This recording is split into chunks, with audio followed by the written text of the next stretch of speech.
Have you ever wanted to be someone else? Maybe a soldier at war, a great wizard with power, or would you like to fight for the Rebel Alliance or the Galactic Empire in a Star Wars epic?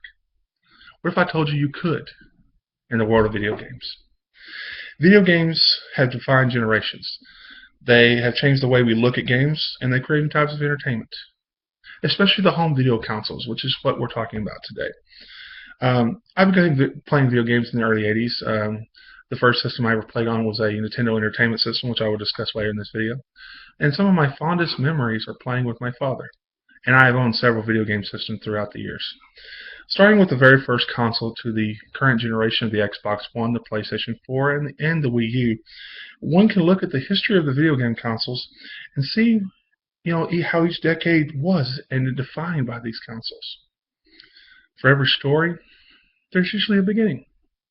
Same way with video game consoles. The first console, though not very successful, was the Magnavox Odyssey. A lot of rumors went through with Magnavox, so it didn't sell well. So the very first successful video game console that was something that we could look into was the Atari 2600. Released in 1977, the Atari 2600 included a cartridge-based system. It was known as Stella, that you could play multiple games with this system. And it was very, very interesting. Warner Communication actually backed the making of the Atari 2600. However, with the success of the Atari 2600, several companies came out trying to compete. And though competition is not a bad thing, in the video game industry it happened to be really bad. In the early 80s, the video game industry crashed. And some thought that it was over. Until 1985.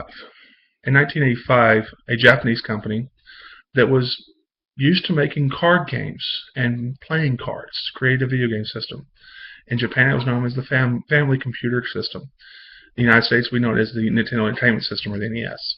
It was very successful. It was a 8-bit, 16-bit system, and was very successful in the way and things it did. However, it went several years before it had any real true competition when another Japanese company called Sega brought in with the Genesis. It was far superior to the NES, and Nintendo lost several millions of dollars due to this new system that was superior to everything else. So in 1991, Nintendo released a updated version of their Nintendo Entertainment System called the Super Nintendo. And so in the early 90s, you had the fighting of Nintendo and a Sega going back and forth with their different, different characters. You had Mario with Nintendo, Sonic with Sega, of course. But so you may ask, what happened to Atari? Well, the people at Atari thought they could make something superior to the 8 and 16-bit systems of Nintendo and Sega, which they did. However, it was a complete disaster. Atari's technology was so far ahead of its time that no one could make video games for it. So Atari eventually collapsed and backed out. However, a new company entered, another Japanese company called Sony, created the PlayStation. When Sony entered, Sega tried many different times to compete with Sony with their great, consoles and the things that they had. And Sega, unfortunately, could not compete and decided they wanted out of the console wars and decided to back out and start doing games only.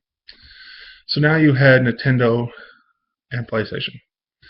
However, Nintendo's consoles weren't very, popular. Sometimes they were mostly made towards children. So in 2001, Microsoft entered the wars, and a thing called the Xbox.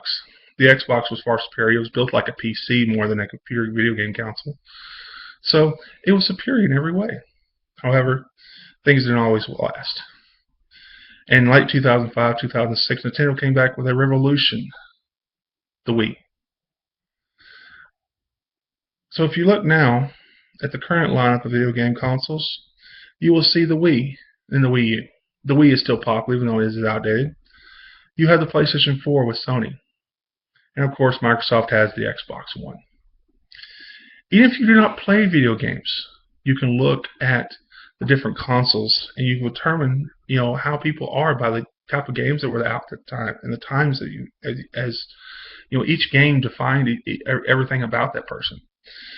You can look at the different video game consoles, and you can see that with each console, it defined its generation and gave every person the ability to play in their own world.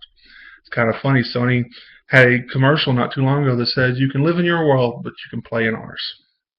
From Atari to the Xbox One, each video game console defined its generations, and it created a new way for gamers to entertain themselves and create lifelong friendships with the fellow gamers. Thank you.